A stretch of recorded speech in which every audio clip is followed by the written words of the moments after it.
اعوذ باللہ من الشیطان الرجیم بسم اللہ الرحمن الرحیم لائر فجوال کے چینل سے شاہد عمران گوندل ایڈوکیٹ آپ کی خدمت میں حاضر ہوں۔ میں آج آپ تمام دوستوں کو جو نکاح ہے نکاح کے بارے میں بتانا چاہوں گا، اور نکاح کے جو نکاح نامہ ہوتا ہے اس کے جو کالم ہے اس میں جو اہم کالم ہے اس کے بارے میں بتانا چاہوں گا۔ نکاح سنت نبوی ہے، اور نکاح کا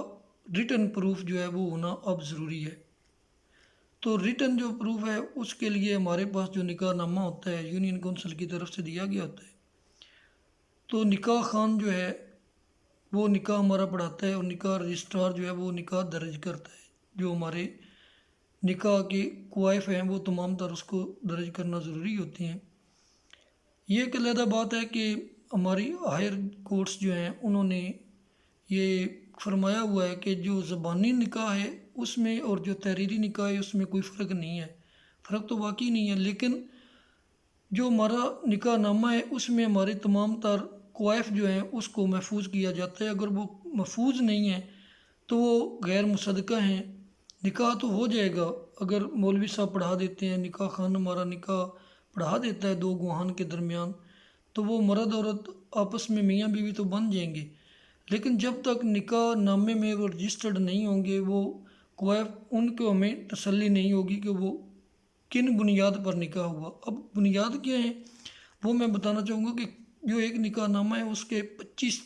کالم ہوتے ہیں، جس میں دولہے سے شروع ہوتا ہے، دولہے کا نام، اس کی عمر، پیدائش، والدیت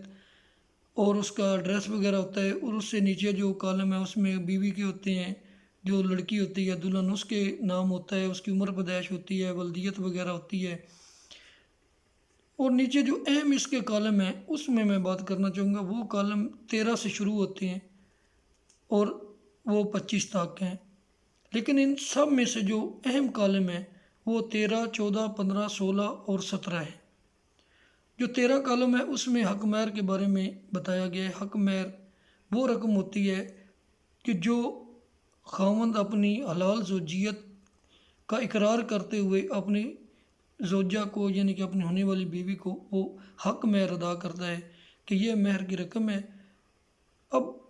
یہاں پر سسٹم یہ ہے کہ لڑکی والے ڈیمانڈ کرتے ہیں کہ حق اتنا حق مہر ہمیں چاہیے۔ جو عام طور فیملیز ہیں ان میں 2000 سے لے کر 5000، 10,000 ہے، زیادہ بھی لوگ دیتے ہیں، لیکن جب کوئی معاملہ ایسا ہو جب لڑکی والوں کو یہ خدشہ ہو کہ یہ ہماری لڑکی کو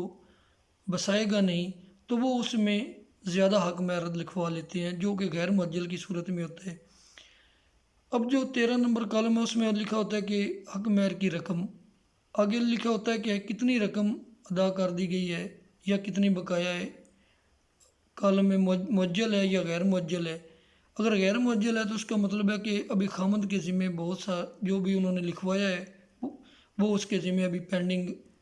حق مہر ہے۔ اب جو حق مہر ہے اس کی اگلا جو کالم ہے اس میں لکھا ہوتا ہے کہ اگر کوئی جائیداد کی شکل میں ہے تو وہ کس طرح کی جائیداد ہے، یعنی کہ اگر کوئی پلاٹ ہے، مکان ہے، اگر مکان ہے تو اس میں لکھا جاتا ہے کہ اس کے مکان کے 2 کمرے ہیں، 3 ہیں، باتھ ہے، کچن ہے، جو بھی اس کی ہسٹری ہے وہ ساری لکھی جاتی ہے، اور اس کا دودھ ربا لکھا جاتا ہے۔ وہاں پر جگہ چونکہ تھوڑی ہوتی ہے اس لیے نکاح رجسٹرار جو ہے وہ اس کو بیک سائڈ پہ تو اس کی تمام تر جو تفصیلات وہ لکھ دیتے ہیں۔ اور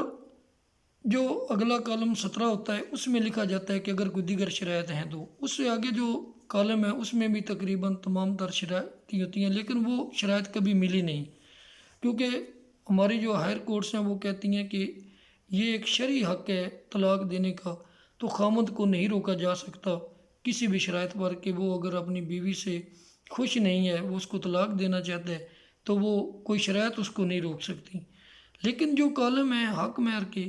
اس میں اگر اس کے ذمہ کوئی غیر معجل حق مہر ہے، اگر وہ اپنی عورت کو طلاق دے دیتا ہے تو وہ عورت اپنی جو حق مہر ہے وہ واپس لینے کا دعویٰ دائر کر سکتی ہے اور وہ اس کو ملے گا۔ اور یہاں پر میں یہ بھی بتانا چاہ رہا ہوں کہ اگر عورت نے تمام تر حق مہر وصول کر لیا ہوا ہے اور وہ کھلا لینا چاہتی ہے تو اس کو وہ واپس کرنا پڑے گا اپنے خامند کو۔ اگر تو وہ رقم کی شکل میں ہے تو وہ رقم کا